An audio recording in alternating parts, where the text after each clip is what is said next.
There is a particular kind of hunger that civilization is built to conceal. Not the hunger of empty stomachs, but something older, something that lives underneath ambition and ideology and the clean glass towers where powerful men make decisions about the fate of other people. Daybreakers begins with that hunger, and it does not bother to disguise it. The year is 2019. The world still looks, at first glance, familiar. Cities hum, corporations expand, daily rituals continue. Except the coffee is mixed with blood, and the workday begins at midnight because the sun is now lethal to nearly everyone alive. A virus crossed the world quietly, carried by a single infected bat. It didn't kill, it transformed. It offered immortality, sharper senses, endless life, and spread so completely that by the time humanity understood the cost, resistance had already become irrelevant. Vampires now outnumber humans beyond meaningful comparison. Humans are no longer neighbors. They are a resource, hunted, cataloged, drained, with the same calm efficiency civilization has always used on whatever it decides it needs more than it needs to protect. The infrastructure still works. Underground walkways shield commuters from daylight. Cars come with UV-filtered windows. The economy survives, but economies need raw materials, and this one is running out. Edward Dalton is a vampire who does not want to be one. He is the head hematologist at Bromley Marks, the world's largest supplier of human blood, tasked with developing a synthetic substitute. His employer, Charles Bromley, frames this as innovation. Edward understands the truth. Synthetic blood means control. It means the wealthy keep drinking the real thing while everyone else settles for an imitation.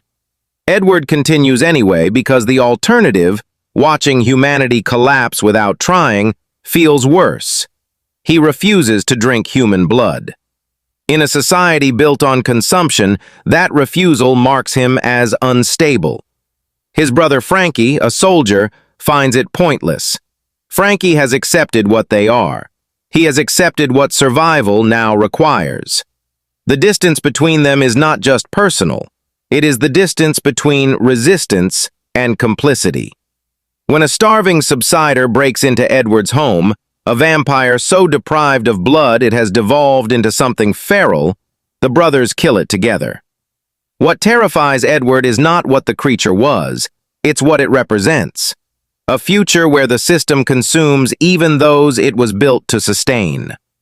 The humans find Edward before he finds them.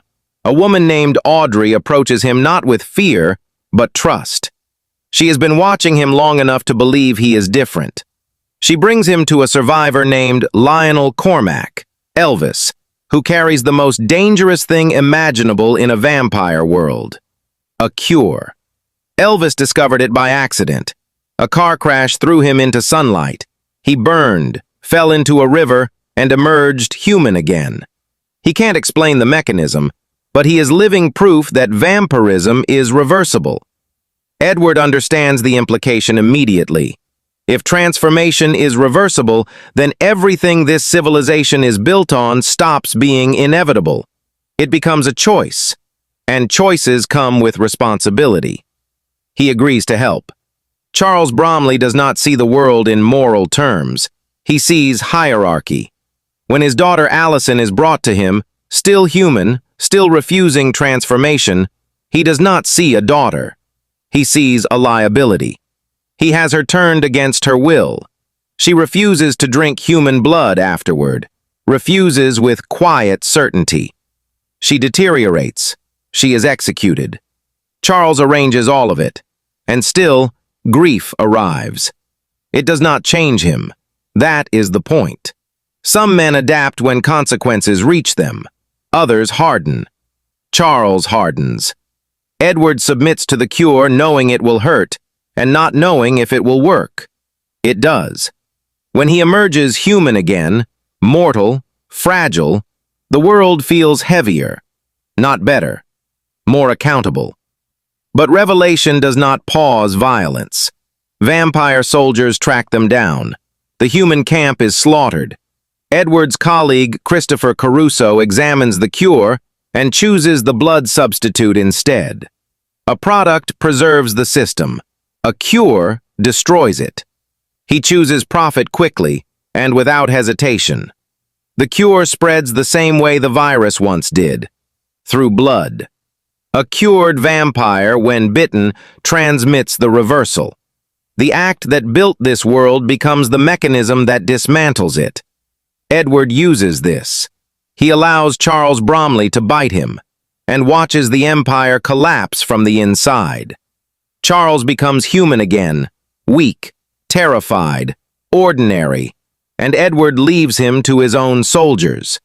It is not mercy. It is not cruelty. It is consequence. Frankie finally chooses correctly. He sacrifices himself so Edward and Audrey can escape.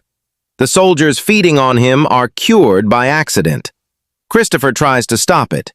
Elvis ends him. The cure survives. The final image is quiet.